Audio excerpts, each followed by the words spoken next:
Hi everyone, कैसे हैं आप सब। दोस्तों, जून 2024 का OMSM का पेपर, CMA इंटरमीडिएट ग्रुप 2 के OMSM का ये पहला पेपर होता है और इसका रिव्यू और इसका एनालिसिस लेकर मैं आपके सामने हूं। इस क्वेश्चन पेपर के आज के रिव्यू में हम दो काम करेंगे। पहला, सारे MCQ सॉल्व करेंगे तो हमारे 30 नंबर तो बैठे बैठे वीडियो लेक्चर देखते ही आ जाएंगे। जो बचे हुए क्वेश्चंस हैं जो सब्जेक्टिव हैं उसमें I will give you the exact marking कि वो हमारी किताब के कौन से नोट्स के कौन से पन्ने का कौन सा क्वेश्चन या कॉन्सेप्ट एग्जाम में एज इट इज उठकर आया है। ये हमेशा होता है और ये इसलिए होता है क्योंकि हम सब कुछ पढ़कर जाते हैं। आप हमारी क्लासेस देखिए, स्टडी मैट के सारे क्वेश्चंस, सब कुछ A to Z कंसेप्ट हम करते हैं और हमारी किताब अगर आप देखेंगे तो उसमें पास्ट ईयर के सारे क्वेश्चन पेपर सॉल्व्ड हैं आपकी प्रैक्टिस के लिए। उस model question paper, previous year के पेपर, ओल्ड सिलेबस तक के मैंने क्वेश्चन पेपर उसमें डाल रखे हैं इसीलिए कि सब प्रैक्टिस कर सकें। And I will show you कि उन प्रैक्टिस क्वेश्चन से पेपर कैसे उठकर आता है। जब हम कहते हैं कि पुराने पेपर सॉल्व करो, बच्चा कहता है स्टडी मैट कर तो लिया, अब कितना सॉल्व करें। तो ऐसा कभी नहीं करना है कि किसी भी मेहनत से बचना हो। स्टडी मैट हमेशा सॉल्व करिए, पुराने पेपर सॉल्व करिए, क्योंकि सिमिलर कॉन्सेप्ट और क्वेश्चंस हमेशा रिपीट होते हैं। बहुत लिमिटेड कोर्स कंटेंट है OMSM का और आप ये भी जानते हैं कि OMSM बहुत स्कोरिंग सब्जेक्ट है, राइट। तो बस स्कोरिंग सब्जेक्ट का जो पेपर जून 24 का आया, आइए उसको देखते हैं कि उसमें क्या क्या पूछा गया। सबसे पहले आप जानते हैं कि 15 ऑब्जेक्टिव क्वेश्चंस होते हैं। सेक्शन A की बात कर लेते हैं पहले, और ज्यादातर ऑब्जेक्टिव थ्योरेटिकल हैं, एक दो क्वेश्चन प्रैक्टिकल हैं, बट वो भी बहुत छोटे कैलकुलेशन से, ट्रिकी से, सिंपल से फॉर्मूला में वैल्यू पुट करके आंसर आ जाएगा।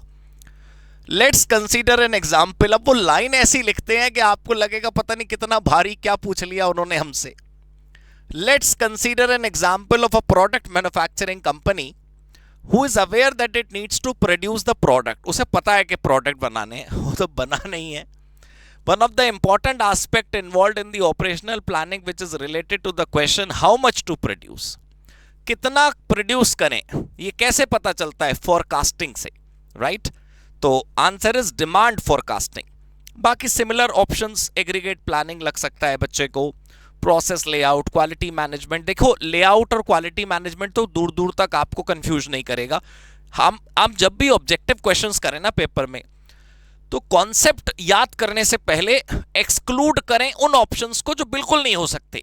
जैसे यहाँ 4 ऑप्शंस हैं, तो लेआउट और क्वालिटी तो किसी हाल में नहीं हो सकता। When we are calculating the quantity to be produced, कितना माल बनाएं, या तो वो एग्रीगेट प्लानिंग हो सकता है एक हद तक, या फिर डिमांड फोरकास्टिंग। अच्छा, फिर एग्रीगेट प्लानिंग क्यों नहीं लिया हमने? सर, एग्रीगेट प्लानिंग में कंपैरिजन ऑफ स्ट्रैटेजीज होता है। एग्रीगेट प्लानिंग में you don't calculate how much to produce, you compare between more than one strategies to decide how much to produce and how to produce. You decide the method of production, you don't decide the amount of production. So demand forecasting is clear. ज्यादातर जो theoretical MCQs होते हैं वो कैसे करने चाहिए आप जानते हैं कि आप अगर सब्जेक्टिव आपने पूरा चैप्टर अच्छे से रीड किया है, क्लास पूरी देखी है, तो सब कुछ वहीं से एज इट इज लाइन उठकर आ जाती है। आप देखते हैं दूसरा, dash of a plant is the maximum rate of output. What maximum you can produce is your what? Production, potential, demand और capacity। यहां पर भी हो सकता है बच्चे को potential नजर आए, but when we talk about factory, when we talk about production, when we talk about manufacturing, the relevant term is not potential, it's capacity। ठीक है। Next question is, which one of the following basic process is used when a very highly standardized product is desired in high volume? देखो, volume भी high है, product भी standardised है, कोई variety नहीं है। So we'll run a continuous production, लगातार माल बनता रहेगा, क्योंकि कोई बदलाव नहीं करने, कोई यूनिकनेस नहीं करनी, कोई स्पेशल फीचर्स नहीं डालने, एक जैसा माल बनाना है। तो इसलिए बैच, जॉब शॉप, प्रोजेक्ट नहीं चलेगा, continuous is the right answer. Which one of the following production control is typically found whenever a particular bottleneck machine exists? देखो क्या करता है bottleneck, आप जानते हो कि आपकी कैपेसिटी को कम कर देता है, आपके लोड को ज्यादा नहीं करने देता, आपको वो एक पॉइंट पर आकर रोक देता है, इससे आगे नहीं बढ़ने देता। सो load control, batch control, block control, flow control में से जो लोड कंट्रोल है वहां पर वो रिलेवेंटली यूज हो सकता है। ये जो आईएसओ वाला है दोस्तों, वो तो एक लर्निंग बेस्ड क्वेश्चन था। वो पूछ रहे हैं कि इनमें से कौन सा आईएसओ स्टैंडर्ड इवैल्यूएट करता है the management of the entire manufacturing process, and that's ISO 9000। ठीक है, नेक्स्ट क्वेश्चन इज, मैं आपके लिए कैलकुलेट करके लाया हूं, बहुत सिंपल कैलकुलेशन वाला क्वेश्चन है। एक जिंक प्लांट है और वो 30 यूनिट बनाता है 8 घंटे में। चलो पहले क्वेश्चन रीड कर लो जूम करके। 8 घंटे में हम 30 यूनिट्स बनाते हैं। If the standard time per unit is 12 minutes, एक यूनिट बनाने में 12 मिनट लगते हैं। व्हाट इज द प्रोडक्टिविटी पर शिफ्ट? तो आपको याद होगा प्रोडक्टिविटी का फॉर्मूला क्या है, either actual output divided by standard output into 100, और alternatively standard time divided by actual time into 100। So standard time divided by actual time into 100 is this 75%। तो 12 मिनट एक यूनिट का टाइम था, into 30 unit divided by total time, यानी कि actual time 8 घंटे और 60 minute minute में convert करने के लिए इट कम्स टू 75%। अब वो पूछ रहे हैं which one of the following design test ask whether a proposed structure will set up links, difficult link is the right answer. Now it is asking RON Limited is a manufacturer of ball bearings, provides the following item that is being managed using a fixed order quantity model with safety stock. Annual demand दी है 24,000 units, order quantity है 3600, safety stock है 400 unit. आपको पूछा है what is the average inventory. Average inventory generally बड़ा simple तरीके से निकलता है EOQ डिवाइडेड बाय 2, यानी कि order size divide by 2। But अगर आप सेफ्टी स्टॉक भी रखते हो तो आप क्या बोलोगे, EOQ डिवाइड बाय 2 तो हो गई, order size by divide by 2 तो हो गई, प्लस सेफ्टी और ऐड कर लेंगे उसमें हमेशा। In every calculation safety stock हम हमेशा एवरेज में अपने पास रखेंगे ही रखेंगे। तो जो नॉर्मल एवरेज आता है EOQ divide by 2 plus safety. अब आप बताओ ऑर्डर साइज इसमें क्या है 3600 का half is 1800 plus safety stock is 400, so this is 2200 units. ठीक है, 2200 unit is the right answer. Now the slack time of the tail event and slack time of head event of an activity are 15 days and 2 days respectively. The total float of activity M is 16 days. Free float will be dash. अब आपको एक interesting बात बताता हूं। Free float का कोई question नहीं है प्रैक्टिकल इंस्टीट्यूट के स्टडी मैट में, बट अगर आप चेक करोगे कि मैंने हर चैप्टर के बाद कुछ MCQs दे रखे हैं, हर चैप्टर के बाद मेरी किताब में, और उस किताब के अंदर फ्री फ्लोट का भी क्वेश्चन है। बस आपने पढ़ने की देरी है, आपने प्रैक्टिस करने की देरी है। फ्री फ्लोट निकलता है टोटल फ्लोट में से हेड इवेंट माइनस करने से। 14 दिन is the right answer, because 16 minus head is 2 days. ठीक है, slack of the head event 14 days. Which one of the following digital marketing strategies is a form of paid advertising that allows marketing team to essentially purchase traffic to their website? Website पे दोस्तों लोग click जितनी बार करते हैं उतना अच्छा marketing होगा और उतना अच्छा रेवेन्यू बिल्डिंग होगा। कैसे? ईमेल और मोबाइल से नहीं हो सकता। Affiliate marketing is not only the website issue, so pay per click is the right answer. Which of the following is a true for blue ocean strategy? You remember what is blue ocean? Entering into a space where the competition is not much, जहां पर नए होकर आप जा रहे हो और पहले से competitors या तो है ही नहीं या बहुत कम है, negligible है। And what is red ocean? You are entering a tightly competitive market, highly competitive market में बहुत player है पहले से। So create and capture new demand is blue ocean. Which one of the following sort of business defined by the market growth or market share axis of BCG matrix is a business unit with high market share in a matured market? You know what is matured market? The growth is not there. तो growth नहीं हो रही लेकिन share बहुत है। ऐसा कौन होता है BCG में? कैश काउ, कि वो जितना बढ़ना था उतना बढ़ चुका, उसमें एक प्रकार से सैचुरेशन आ गई with respect to the new customer. The growth is not coming, क्योंकि वो पीक तक पहुंच गया। It's enjoying a big market share, but it's not growing now. It has reached its maturity, it has reached its peak. So the answer is cash cow. Now, dash is the science of using mathematical calculation and logic to generate time effective sequence. So when you decide the sequence, the answer is scheduling. Next, which one of the following announces what the company is providing to society? ये आपको study mat से match करना पड़ेगा या हमारे theory note से, क्योंकि mission की अलग अलग परिभाषाएं आपको मिल जाएंगी. इस प्रश्न के अंदर थोड़ा सा सब्जेक्टिव एलिमेंट है दोस्तों. अगर आप एग्जाम में बैठे होते तो आपको कंफ्यूजन जरूर होता, एक किसी भी कॉमन स्टूडेंट को होगा. अगर आप इस क्वेश्चन में अटके हुए हो पेपर में, अगर आपने पेपर दे रखा है और अगर आप का पेपर आने वाले अटेम्प्ट्स में, तो ये क्वेश्चन जैसा क्वेश्चन अगर पेपर में आता है तो it's quite acceptable that a student got confused.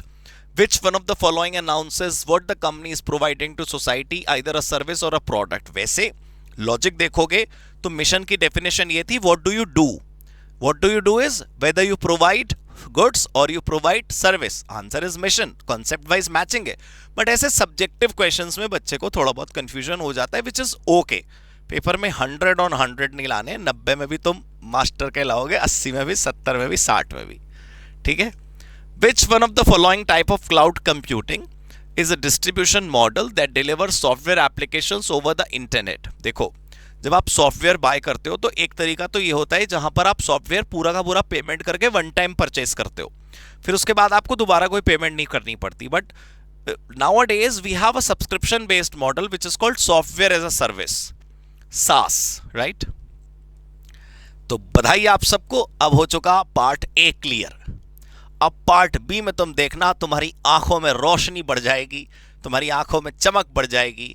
तो मैं ये साबित कर दूंगा कि वो सारे क्वेश्चन जो मैंने पुराने अटेम्प्ट के या मॉडल क्वेश्चन पेपर के या स्टडी मैट के जो क्वेश्चन अपनी किताब में कवर किए, वो सारे यहाँ पर हैं.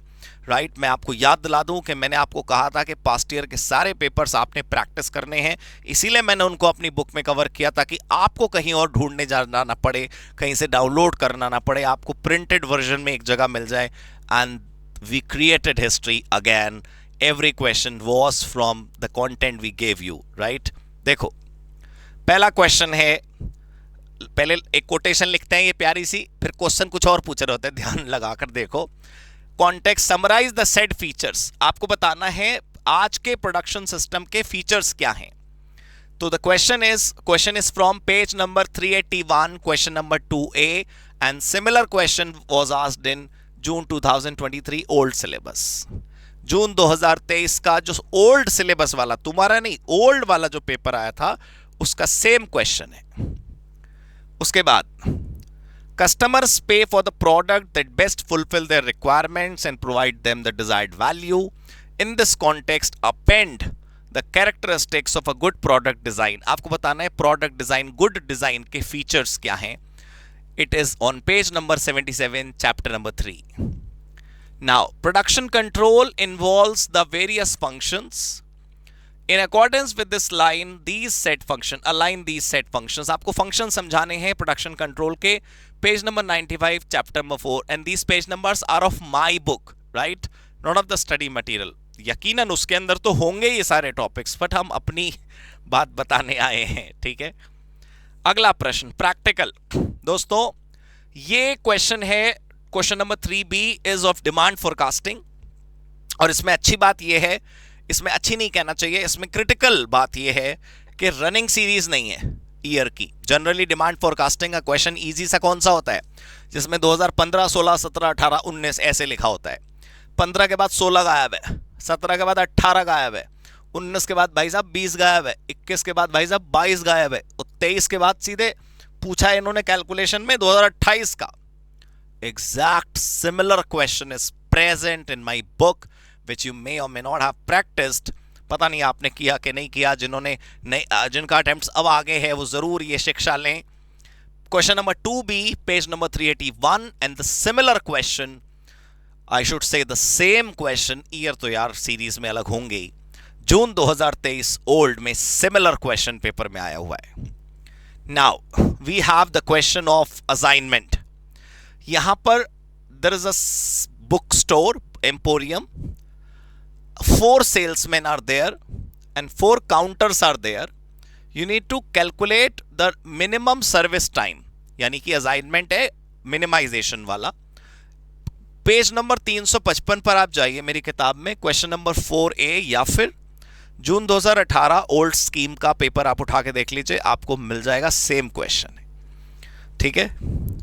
और मैं एग्जैक्ट मार्किंग लेकर आया हूं, ये सब कुछ आप चेक कर सकते हैं, ठीक है। Now a production line of Z4 M Limited turns out about trucks per day. आपको एक बात बताऊं, अगर आप मानो मेरी बात, तो turns about trucks per day में यहां पर काउंटिंग होनी चाहिए थी, जो मिसिंग है। ये क्वेश्चन है दोस्तों सिमुलेशन का। यहां पर लिखा होता है प्रोडक्शन लाइन एक कंपनी की है जो बनाती है इतने trucks per day, about something trucks per day होना चाहिए। बदमाशों ने लिख नहीं रखा, गायब है यहां पे। सर आप कैसे कह सकते हो, मैं तुम्हें बता रहा हूं ना, रेफरेंस अभी बताता हूं। तो ये सिमुलेशन का क्वेश्चन है, और ये सिमुलेशन का क्वेश्चन है question number 41 of the study mat. जानते हैं आप फर्क क्या है? एक तो नाम फर्क है कंपनी का, दूसरा ये 45 से लेके 55 तक है ना, आप स्टडी मैट में चेक करना, बस वहां पर ये है कि 105 से लेकर 115 तक है, बस इतना फर्क है। चलो खैर, क्वेश्चन नंबर 5A, ये रिप्लेसमेंट का क्वेश्चन है। आपने बताना है कि आप अपने मशीन को कब रिप्लेस करेंगे। तो आपको याद होगा जिस साल या जिस महीने कॉस्ट इंक्रीज होने लगेगी, एवरेज कॉस्ट, उससे एक साल पहले या एक महीना पहले के एंड में हम रिप्लेस कर देंगे। Question number 5A June 24 is from question number 5A page number 403 of my book, या फिर आप चेक कर सकते हैं दिसंबर 2023 का जो ओल्ड सिलेबस का क्वेश्चन है, एग्जैक्ट सेम है। ये सच है दोस्तों, प्रैक्टिस करो घर पे दोस्तों। तुम मेरी वीडियो देखो, लेक्चर्स की मतलब क्लासेस देखो, क्लासेस में मैंने सारा स्टडी मैट कराया है, और फिर मैंने तुमको कहा है कि तुम पास्ट ईयर क्वेश्चंस प्रैक्टिस करो ज़्यादा से ज़्यादा। तो बहुत प्रैक्टिस करोगे तो बस अच्छा ही रिजल्ट आएगा। उसके बाद ये क्वेश्चन है जिसके अंदर नेटवर्क डायग्राम बनाना है, क्रिटिकल पाथ निकालना है और फ्लोट निकालना है। यहां पर मैं मानता हूं बच्चे को फ्री फ्लोट और इंडिपेंडेंट फ्लोट निकालने में मुश्किल हो सकती है, क्योंकि स्टडी मैट में केवल टोटल फ्लोट का क्वेश्चन है। अगर आप स्टडी मैट चेक करेंगे तो सिर्फ टोटल फ्लोट का क्वेश्चन है, लेकिन हमारी किताब में यहां पर पेज नंबर 295 पर क्वेश्चन नंबर 5B दिया हुआ है, जिसमें इंडिपेंडेंट फ्लोट भी सॉल्व है, फ्री फ्लोट है, और ये क्वेश्चन मेरी किताब में सॉल्व है, अगर आपने कभी पन्ने पलटे हो तो। या फिर दिसंबर 2022 का ओल्ड सिलेबस का पेपर उठा के देखिए, सेम क्वेश्चन पेपर में है। उसके बाद अब आते हैं हम, OM के क्वेश्चंस पूरे हो गए, अब स्ट्रैटेजिक मैनेजमेंट के क्वेश्चन है।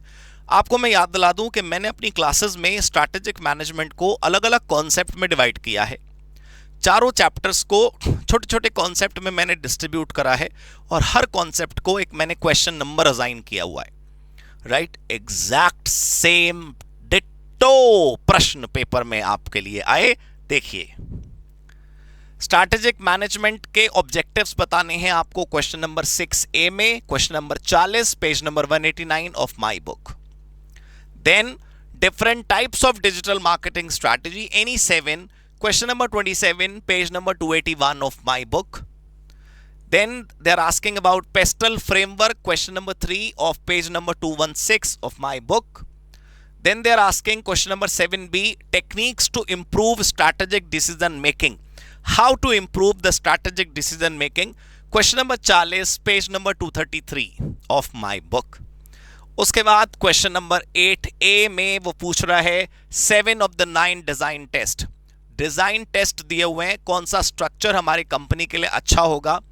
Question number 20 page number 251 of my book. Now last is, यहां पर पूछा गया है characteristics that guide BPR, right. ये जो नाम है इनको देख के घबराना नहीं है। Question number 25 page number 253, right. तो जो हमने पढ़ा वो सफल हुआ, हम सबकी मेहनत रंग लाएगी, राइट। पेपर कभी आसान और भारी नहीं होता, तुम पढ़कर जाओगे, तैयारी करके जाओगे तो तुम्हें पेपर में कुछ भारी नहीं लगेगा। ऑल राइट दोस्तों, thank you so much, God bless you, good bye.